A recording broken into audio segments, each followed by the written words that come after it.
So you want to play bigger shows in front of more people? Of course you do. But you won't land big headline shows straight away. You'll need to work your way up to that level. But how can you play career-changing shows in front of thousands of fans right now? One of the best ways to do that is to be support for a bigger artist. So for this video, let's talk about exactly how you can make that happen. So welcome back one and all, and this video is all about how to become an opening act for a major artist. Be on the lookout for all the gems in and around the video, but make sure you stay until the end to get the best tips of them all. And just like usual, make sure you utilize the chapters, the timestamps and the markers so you can move in and around the video where you feel best. But if not, you know exactly what to do. Sit back, take note and relax. But before we officially start, make sure you subscribe to the Ditto Music YouTube channel, make sure you hit that notification bell so you don't miss a single video. And I'm gonna need you guys to comment. Let me know exactly what you've been doing in an attempt to get your support act slots or opening slots. And if it hasn't been successful, comment down below. We'll see what we can do down there. And if not, check out the rest of the video and we'll give you some nice tips right at the end as well. So how do you get support slots and open for bigger artists? So let's start here by covering the basics. A lot of you are probably wondering how artists, bands and musicians even get considered for opening slots on shows or tours, understandably. This information is usually kept secret, but once you understand it, it becomes quite logical. So these are the basics. Musicians who are headliners have their booking agent send out an email to other booking agents, and they ask for bands and musicians to submit for the tours or for the shows. Booking agents then send back an email with relevant acts on their roster that they feel may fit the bill. Then the headliner, along with the rest of their team, will analyze and really try and make certain that whoever they choose will be right for the opportunity. But to be fair, it's not always this way. Sometimes the first act on a lot of tours is the act that will give the band, the artist, the musician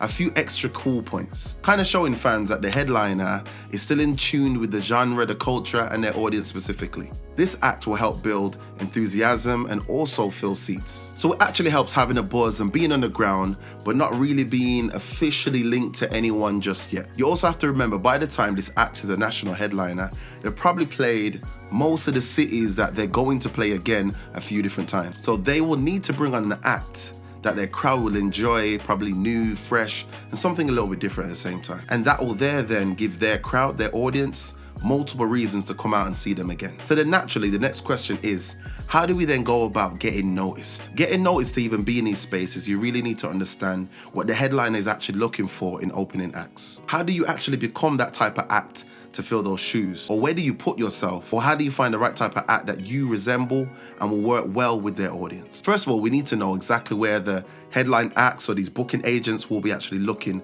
for new acts, for opening acts, for support acts. Most of these headliners and their teams will be looking at the trendy underground blogs, looking at the social media accounts that have all the relevant kind of things related to their band and related to the culture and the genre. So the question is, which underground blogs and social media accounts will post these types of artists that have a similar energy or sound to the headliner, but are still new, relevant, and trendy? And in most genres of music, they'll have some kind of platform or outlet where a lot of the new artists, the new bands, the new musicians, the new rappers, singers are being showcased. And that's the place where you need to put all your energy and your time trying to find how you can be presented in the same way. The other side of it is not all of these blogs or these accounts necessarily will have amazing amount of followers, but they will have people of importance who follow them. So nothing's wrong with going through some of these accounts and trying to work out who they follow and who follows them, especially if they have a low number. And then they're trying to see if any of these people are relevant in the sense of booking agents,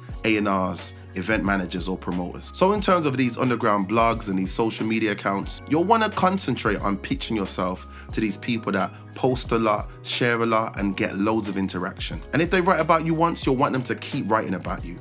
And this could be a string of singles, and them doing this might actually get you on Spotify's powerful weekly playlists and also help build your fan base. Other things you can do is newsworthy things, radio interviews, creating content, viral content, putting on shows and events, and getting these platforms to write about it. So the bigger buzz you can create for yourself, the more likely these platforms are to promote, share, talk, and write about you. I've got a link all about how to get your music on Spotify playlists like Discover Weekly and Release Radar. I mean, if you can make good good music and do something newsworthy bi-weekly, every 2 weeks, things that are worth people talking about, you will then begin to build a fan base. And it's so important to understand within your genre what is actually newsworthy. Something that's newsworthy in grime might not necessarily be newsworthy in rock or pop or whatever it might be. So this technique of creating content and becoming newsworthy will both excite the fans and the writers, which is so important because a lot of the headliners and their teams will then contact these platforms to kind of work out who this person is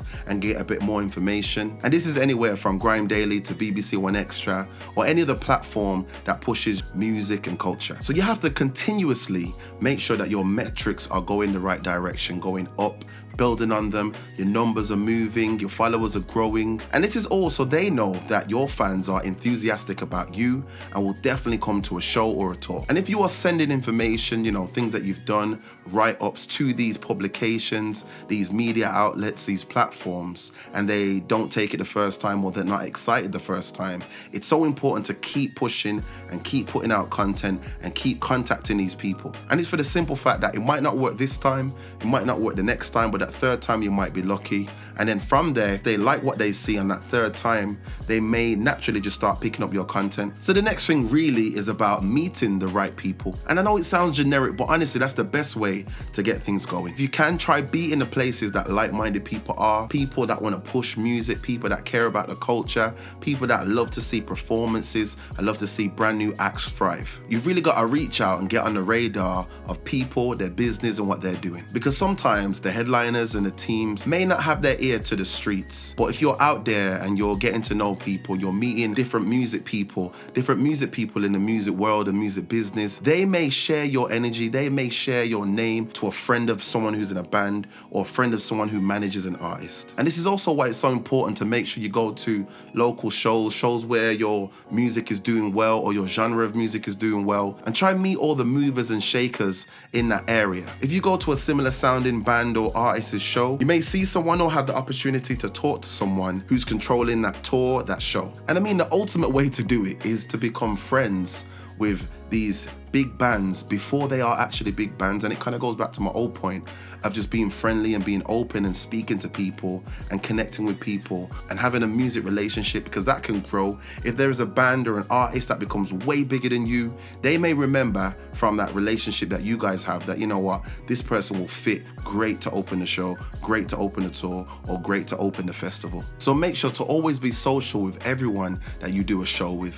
A lot of the shows, the tours, and even music that I've personally been a part of have been locked in a lot of the times from pre-existing relationships that I've nurtured over months and years. This is why touring is so crucial, because you meet so many different types of people. The more you're on the minds of the people, the more you're on the minds of people consulted about which acts should be on which shows and tours, the more likely you're going to be chosen for that spot. And then the last thing is deserving the opportunity. There's one last secret to this bridge we're building. You need to be the type of person that people want to give opportunities to. This literally just means be nice, be grateful, be personable to people that you meet, even the people on the sidelines. Remember that today's sound man could be tomorrow's A&R rep. Create good stories, create good relationships, and be a nice person, be open, be respectful. Sometimes just great, funny, and interesting stories that you have with, the camera guy or the sound man, whatever it might be, can carry your name into the future for a booking that you never knew you was gonna get. Always remember, no one's gonna pick your name necessarily out of a hat and say, yes, you're right for the opportunity. You have to try and earn it. You need to work really hard each day and earn the respect of fans and industry leaders alike. And quickly, let me give you a fire list of things you can do to gain awareness and get you on those big stages. Go to gigs and local events that play your type of music and connect with the events manager or the promoter. Open mic nights are usually free or very cheap. Go there, connect, network, and make sure you get contacts. Remember, for smaller shows, a lot of the time, promoters will put people on from smaller shows to bigger shows. So when you are performing, doing open mic nights, supporting people on smaller stages, really sell your performance. Get known by any and everybody who has anything to do with music in the space, the area, wherever you can travel to, wherever it's close, whether it's local, if it's a short distance away, and make sure you are connecting and letting people know your name. A lot of people forget this. Another one is to put on your own show. Doesn't matter how big or small, but make sure you invite all those movers and shakers, anyone you've connected with, anyone that is able to come, even if you have to offer them a free ticket just so they can get there. In fact, if you can give them a personal or direct invite, most likely they'll want to come. And on top of that, make sure you sell tickets to all your supporters and fans. Try and find a similar artist or band or musician's booking agent. Find their contact information and connect with them. And it's not necessarily that they're gonna get you on their roster, but if you start to create a nice rapport, it might actually help. Perform for free, and I'm not saying to do this all the time, but if you're just starting and you're brand new in this, nothing's wrong with promoting your music by showcasing it, because how can you expect people to pay you when they have no clue what they're paying for? And sometimes it might pay in the future to do swaps, where you and artists swap performances and you come out as their support and they come out as yours. I'm telling you, there's so much ways to maneuver, but overall, you have to work out what works for you. Take your time and really understand what you actually want out of these situations. If you really want to get on these big stages, then there's so much things packed in this video that you can take from and make those happen. But you may find a different way. You might have to do a few different things that I've mentioned in this video to get that opportunity. But it's part of the game, so you have to play as well as you can. And I mean, your first big break is always the most difficult. But if you can become that artist that people want to see win, then you'll surely be on your way to success.